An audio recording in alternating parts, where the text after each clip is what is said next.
15 شعبان کی رات کو ہونے والی شب برات سے متعلق احادیث کو تو آپ ضعیف بلکہ موضوع تک سمجھتے ہیں، جبکہ دوسری طرف آپ آج 15 شعبان کے روزے کے بھی قائل ہیں۔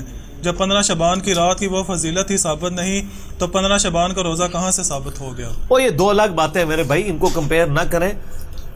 میرا 15 شعبان کا روزہ شب برات، اس کے اوپر یوٹیوب پہ کلپ ہے، لاکھوں لوگوں نے، 3 لاکھ سے زیادہ لوگ وہ دیکھ چکے ہیں، آپ جا کے دیکھ لیں۔ میں نے 44 منٹ میں پورا مقدمہ پیش کیا ہے۔ دو الگ چیزوں کو آپس میں کمپیئر کروا کے یعنی ان کو گڑبڑ کرنے کی کوشش نہ کریں۔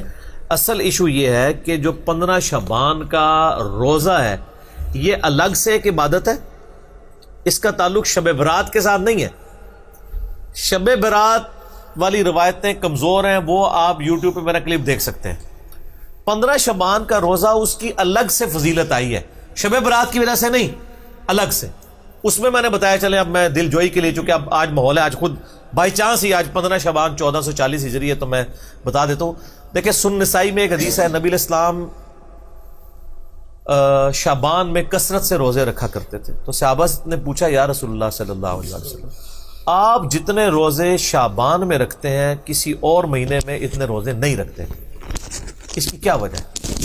آپ صلی اللہ علیہ وآلہ وسلم نے فرمایا کہ یہ وہ مہینہ ہے کہ جس مہینے میں نامہ اعمال اللہ تعالیٰ کے حضور پیش ہوتے ہیں، اور میری یہ خواہش ہے کہ جب میرا نامہ اعمال اللہ کے حضور پیش ہو تو میں اس وقت روزے کی حالت میں ہوں۔ شعبان میں اس لیے میں کثرت سے روزے رکھتا ہوں کہ شعبان میں نامہ اعمال اللہ تعالیٰ کی بارگاہ میں پیش ہوتے ہیں۔ میری خواہش ہے کہ جب میرا نامہ اعمال اللہ تعالیٰ کی بارگاہ میں پیش ہو تو میں روزے کی حالت میں ہوں۔ حتیٰ کہ بخاری و مسلم میں حدیث ہے کہ نبی صلی اللہ علیہ وآلہ وسلم شعبان المعظم کے پورا مہینہ میں ہی روزہ رکھا کرتے تھے، پورے مہینہ۔ ایک حدیث میں بخاری مسلم کی آتی ہے کہ اما عائشہ سلام اللہ علیہا کہتی ہے کہ نبی علیہ السلام شعبان میں کثرت سے روزے رکھتے تھے، اور ایک حدیث صحیح مسلم کی آتی ہے کہ پورا مہینہ ہی روزہ رکھتے تھے۔ اچھا، البتہ صحیح مسلم میں ایک حدیث ہے کہ نبی صلی اللہ علیہ وآلہ وسلم نے فرمایا کہ کوئی شخص بھی رمضان سے 2-3 دن پہلے روزہ نہ رکھے، یعنی رمضان کو پروٹوکول دینا کہ وہ مطلب روزے رکھ رہا تھا، رمضان کے لیے وہ روزے روک لے، لیکن آپ نے ساتھ اجازت دی کہ اگر کوئی شخص پورے مہینے کے رکھ رہا ہے اس کو اجازت ہے، لیکن کوئی خاص آخری دنوں کو نہ، آخری عشرے کو ٹارگٹ نہ کرے تاکہ رمضان کا پروٹوکول برقرار رہے۔ جس طرح کہ صحیح مسلم میں حدیث ہے کہ نبی صلی اللہ علیہ وآلہ وسلم جس جگہ پہ آپ نے فرض نماز پڑھی ہے نا، وہاں پر نفلی نماز پڑھنے سے یعنی ترغیب دلاتے تھے کہ نفل کو اس سے ہٹ کے پڑھا جائے تاکہ فرض کا پروٹوکول اپنی جگہ رہے۔ تو ایک حدیث ہے بخاری اور مسلم میں کہ ایک صحابی کہتے ہیں کہ مجھ سے نبی صلی اللہ علیہ وآلہ وسلم نے فرمایا، کیا تم نے سرر شعبان کا روزہ رکھا ہے؟ تو انہوں نے کہا نہیں یا رسول اللہ۔ تو آپ نے فرمایا اب جب شعبان کا مہینہ گزر جائے، رمضان بھی گزر جائے، تو شوال کے مہینے میں تم 2 روزے رکھ لینا۔ تو یہ سرر شعبان کیا ہے؟ یہ سرے کا لفظ اردو میں بھی استعمال ہوتا ہے، سرر عربی میں کہتے ہیں کنارے کو۔ اب اس میں 3 موقف یعنی محدثین کے آتے ہیں کہ اس کنارے سے مراد کیا ہے۔ بعض کہتے ہیں اس سے مراد ہے شعبان کے پہلے عشرے کے روزے، بعض کہتے ہیں کہ اس سے مراد آخری عشرے کے روزے، لیکن آخری کے تو ہو نہیں سکتے کیونکہ نبی علیہ السلام نے آخری عشرے میں روزے رکھنے کی اجازت صرف اس کو دی ہے جو شروع سے رکھ رہا ہو، اسپیشل آخری رکھنے کی، تو اس سے تو آپ اسپیشل پوچھ رہے ہیں، تو نے سرر شعبان رکھا ہے، وہ تو فارغ ہو گیا۔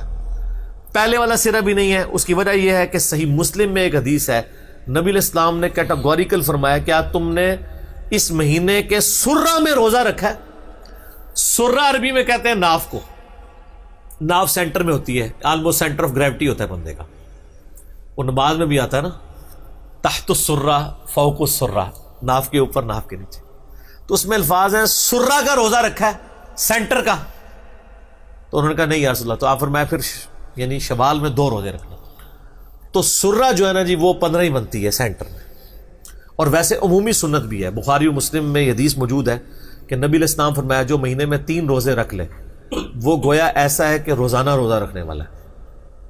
اور بخاری مسلم میں یہ بھی حدیث موجود ہے کہ نبی صلی اللہ علیہ وآلہ وسلم مہینے میں 3 روزے رکھا کرتے تھے. اور سنن نسائی کے اندر ابو داؤد میں حدیث موجود ہے کہ آپ صلی اللہ علیہ وآلہ وسلم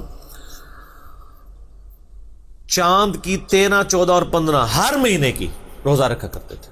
تو اس میں 15 شبان تو ویسے ہی آ جاتا ہے. 15 شبان سے کون سی چیڑ ہے؟ 13، 14، 15 ان کو ایام بیز کہتے ہیں. ایام بیز وہ ہوتے ہیں جس میں خوب چاند روشن ہوتا ہے، یعنی گول ہوتا ہے، خوب چاند روشن ہوتا ہے 3 دنوں میں، 13، 14 اور 15. اور بخاری مسلم میں حدیث ہے جو ایام 20 کے روزے رکھتا ہے یا مہینے میں 3 روزے اس کے علاوہ بھی 3 کی گنتی ایک مہینے میں پوری کر دے، اللہ تعالیٰ اسے پورے سال کے روزوں کا ثواب دیتا ہے. اور اس سے بھی آسان میرے جیسے لوگوں کے لیے وہ صحیح مسلم میں حدیث ہے، ابو داؤد میں، ترمذی میں، نسائی میں، ابن ماجہ میں، یہ 6 اہل سنت کی کتابوں میں بخاری کو چھوڑ کے باقی 5 کتابوں میں حدیث ہے جس نے رمضان کے مہینے کے روزے سارے رکھے اس کے بعد شوال کے 6 روزے رکھ لیے، اسے پورے سال کے روزوں کا ثواب. کتنا آسان ہے.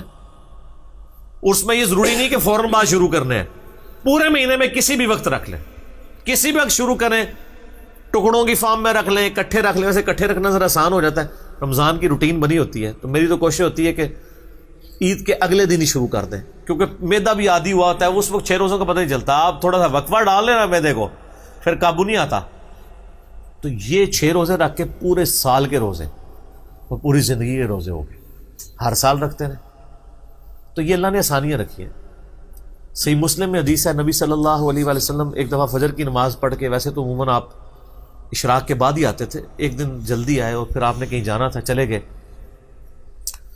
تو کافی سورج بلند ہوا تو آپ واپس آئے. تو آپ نے اپنی بیوی سیدہ جویریہ کو دیکھا کہ مصلی پہ بیٹھی ہیں.